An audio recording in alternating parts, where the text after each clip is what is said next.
What's going down, everybody? It's your boy, That Guy Mile High, tuning back in for another one of them Audit the Audits. This one is Cop Gets Investigated After Viral Encounter. So let's see what it's all about. Before we do that, we got a big shout out to all the members of the channel real quick. We got Sam, Epic, Jamal, Keith, Christy Poe, Funny Farm, Manly, Misty, Sniper, Trey, Driver Thoughts, Ryan, Kara, Marie, Mr. Pay It Forward, Happy Chick, Lynn Willow, Holla Girl, Taylor, Holla Boy, Marla, Diesel, Nick, Creatively Insane, Nicole, Aaron, Mama Dukes, Robin, Lynn, Amy, Liz, Nugget, My Hood Life, and Gary. Gang, gang, gang, gang, gang. That's the gang right there. You dig what I'm saying? And shout out to Carrie too. There was Kara. My bad. Why? I think I called Kara. I think I said Carrie, but it's Kara. Sorry, Kara. And then there was a Carrie. So shout out to Carrie because she was a member yesterday, and then this morning I woke up and she was not a member anymore. But I'm pretty sure it's probably just because of like a lapse in the little payment thing or whatever, majig, you know, because I don't think you have to set it up as automatic payments. So yeah, but anyways, shout out to her, shout out to everybody else. If you want to get a shout out in all the lives, the videos, and all that good jazz, think about hitting that join button. If not, please just hit the subscribe button, hit the bell notification, and help us hit 100K one day. All right, let's jump into this, man. Audit the audit. Let's see what this cop did to get investigated. Let's go.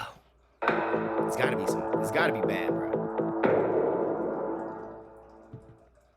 It's gotta be bad. Here's your disclaimer. This is not legal advice. Welcome to Audit the Audit, where we sort out the who and what and the right and wrong of police interactions. This episode covers use of force, officer commands, and resisting arrest, and is brought to us by Josh Sood's Instagram page. Be sure to check out the description below and give them the credit that they deserve. Before we dive into the interaction, I want to give a big thanks to the sponsor of this episode, Surfshark. We all know Surfshark. All right, shout out to your sponsorship, but I want to see what happened. Let's get into this. Here we go. Boom, right here at the end.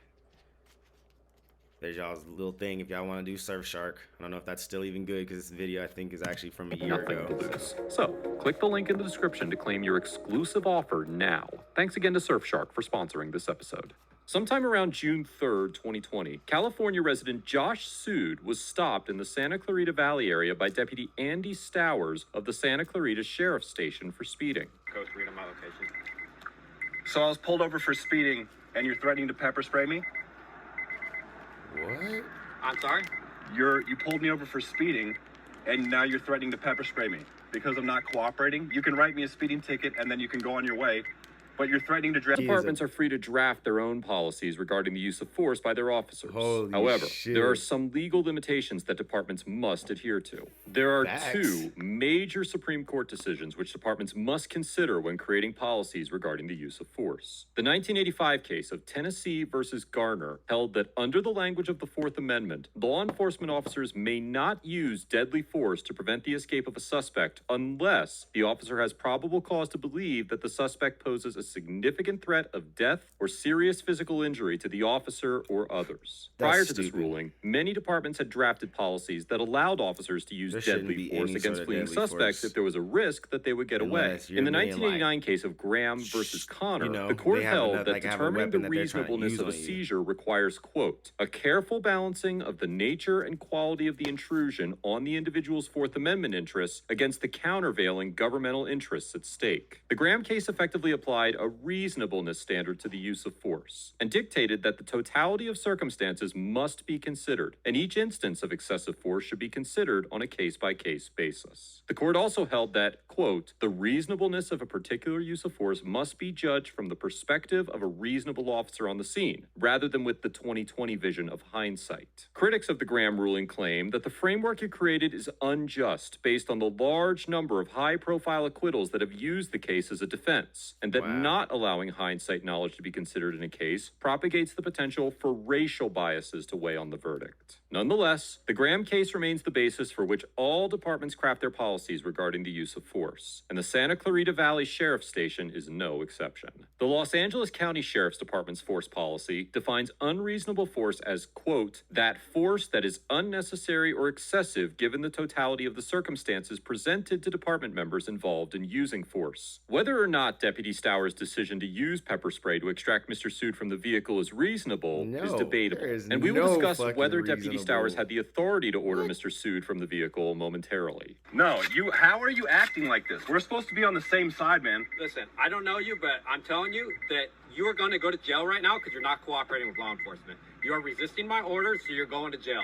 As soon as my units come But you're here, pulling we're me over taking you for out of the going car. over the speed limit by what, 5 miles per hour? Okay. And you have a taser out. Okay, that's fine. You're going to jail now. You turned this into a huge. No. He did Okay. not. How is He this? can talk how all is the this shit even he grounds wants to for a you, but you taser being being out? fucking Keep your hands on the steering wheel. weird about. Are you not going to keep your hands Why on are the steering you acting like this? wheel? Okay. Yeah, you don't have any That's fine, question. dude. Any Going answers 60 for to 50 anything. and you have a taser out. Mm-hmm. You're not cooperating. You're not cooperating. Are you write me a speeding ticket and leave me That's alone? not how it works, sir. That's You're is how it's escalating the supposed to situation work. you're- Remove yourself. anyone out of a vehicle on a traffic stop by law. Do you have It's law. suspicion to pull me When? out of my car? Is there any Where reason they to do take me that out of my at? vehicle? Because you are acting uncooperative, and I don't know why. If you're under the influence of a Uncooperative. narcotic or what. So it's fine. In the 1977 Supreme So you Court think case he's of psychotic Pennsylvania versus 'cause he don't Mims, wanna the deal court with you. held that law enforcement outta here. officers were within their authority to order a driver out of a detained vehicle and conduct a pat-down search for weapons. The court once again noted that the reasonableness of an officer's actions, quote, depends on a balance between the public interest and the individual's rights to personal security free from arbitrary interference by law officers, and concluded that ordering a driver out of a vehicle was a minimal intrusion into a citizen's Fourth Amendment protections and was therefore lawful. Justice John Paul Stevens, joined by Justices William Brennan and Thurgood Marshall, filed a separate dissent, arguing that the majority opinion gave too much discretion to police officers, allowing them to search detainees whenever they could invent any basis for concern. The Supreme Court extended the authority Yeah, of the that shit's Mims stupid, case bro. in the 1997 case of Maryland versus Wilson, and ruled that officers may also order passengers who are collaterally seized during a traffic stop to remain inside or exit the stopped vehicle. There are many factors which could validate an officer's order to exit a vehicle, such as heavy traffic or a suspect's criminal history. Deputy Stowers is correct that he may order anyone out of a vehicle during a traffic stop, and he does not require a specified That's suspicion to stupid do as so, fuck. as Mr. Sood is suggesting. I haven't had a drink in like a year, man. Okay. It's fine. Jesus, dude. Why did you sign up to be a police officer if you're going to harass people? Okay. That's real shit. Cause he don't seem like he knows anything about the fucking book. He seemed like he used to be a. Coming out of the car.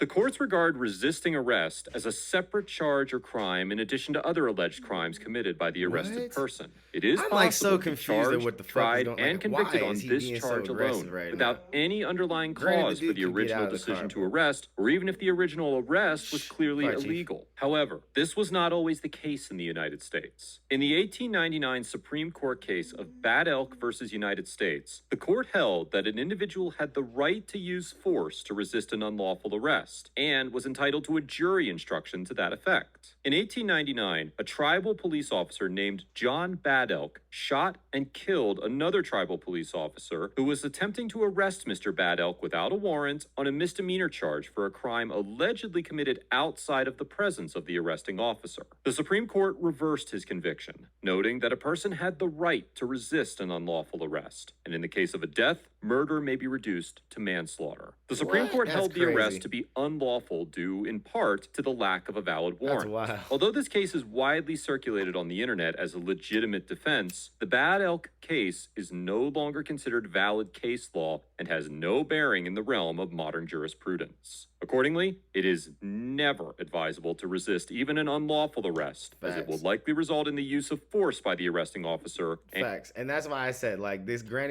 granted, like, none of the arrests and none of the shit that this cop is doing makes any sense. But the dude should just cooperate just for the sake of just not being, put in a situation that's like overly aggressive or, like that and putting the additional himself in charge harm's of way, resisting. essentially. As mentioned many times on this channel, justice is meant to be found inside a courtroom, not on the street. And resisting arrest can only serve to escalate the encounter and rob your case of its legitimacy. Mr. Sood's refusal to exit the vehicle does subject him to a resisting arrest charge. California Penal Code 148 states That's that stupid. every person who willfully resists, Only delays, because or it obstructs doesn't make any sense why public he was officer, asking him peace to get out officer, anyway. or an emergency medical technician in the discharge or attempt to discharge any duty of his Seems or like her he just took office or some words employment personally. shall be punished by a fine not exceeding $1,000 or by imprisonment in a county jail not to exceed 1 year or both. Given that Deputy Stowers does retain the authority to order Mr. Sood to exit the vehicle, it is very likely that he will be charged with resisting. Where's Sarge at? Why are you pulling me out of my car? Huh? Why are I you can pulling me remove out? anyone on a traffic stop that I want to, okay? So do me a favor, See, it just put the seems phone like it's down personal, and come on out of bro. the car. It don't even seem like You're he's gonna just turn this into operating going to within jail, his dude. rights as I much as can he's legally just take using the anyone out of law their car. to Are you guys achieve all a just allowing this personal guy to act like a maniac? agenda.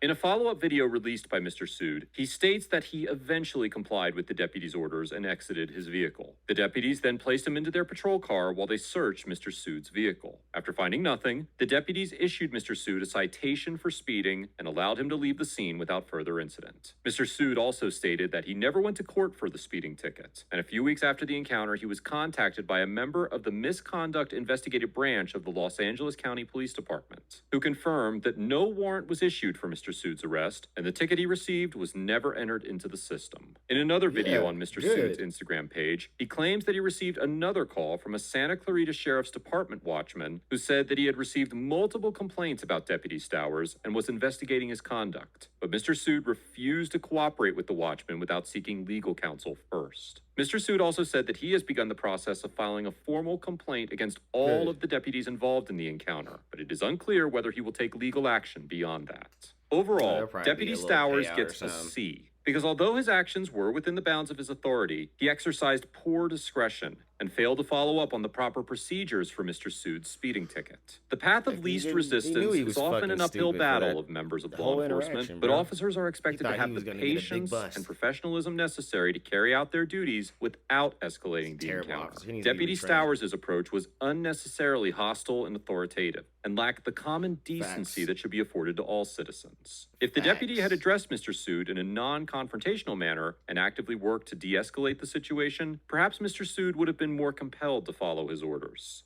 Instead of engaging in a mode of actions that would effectuate control over Mr. Sood, Deputy Stowers could have made an effort to defuse the situation and relieve Mr. Sood of his apprehensions. There are many roads to the same outcome that were available to the deputy, but he actively chose to take the road of most resistance, and in such a polarized and reactionary environment that does not bode well for his department as a whole. Mr. Sood Facts. also gets a C, because although he was speeding, it is difficult to fault him for having apprehensions about Deputy Stowers' conduct. Without the proper legal context or knowledge of relevant jurisprudence, it does appear as though Deputy Stowers' conduct was irrational and illegal. And in a country where scholars study for upwards of up to 8 years to gain a deep understanding of the legal process, average citizens cannot be held to the same standards as members of law enforcement. Mr. Sood maintained a calm and collected demeanor throughout the interaction. And although he lacked a fundamental understanding of the legalities at play, he did not actively work to escalate the encounter and pose legitimate questions about Deputy Stowers' conduct. All that Yeah, said, true. Mr. Sood was wrong about his legal obligations to exit the vehicle and could have complied with the A long deputy's time ago, orders for and sure. challenged the legality of the orders later in the courtroom. Let us know if there is an interaction or Yeah, legal that was topic you would interesting. like us to It was cover just, in the comments. such a weird. That was such a weird, you know what I'm saying? Like interaction and encounter from that cop. Again, I still fully agree that old boy should have just did his best to just kind of keep the situation even, more kind of in his favor, which would have just been complying even with the bullshit ass fucking rules and shit. It's super unfortunate to have to even like think like that. Like, man, you gotta just play by their rules, but that's just the case, bro. You just play by their rules. You know what I'm saying? Just for the time being, because most situations, like he said, when you sit there and you try to get combative in the moment and it escalates from there because of something that you might have done, it kind of taints and dilutes the situation a little bit. So it allows them, you can almost give them an excuse without trying to give them an excuse, but that's what you do. So do your best to just comply and just get in and out of these situations the best that you can. You know what I mean? And challenges in the courtroom. Hey, shit, you can sue the fuck out of these motherfuckers. We've seen people do it. We've seen people win. All sorts of stuff. So move away, fly. But yeah, I love y'all. There is nothing without you. Let me know what you thought about that in the comments below, and I'll catch you on the next one. Peace.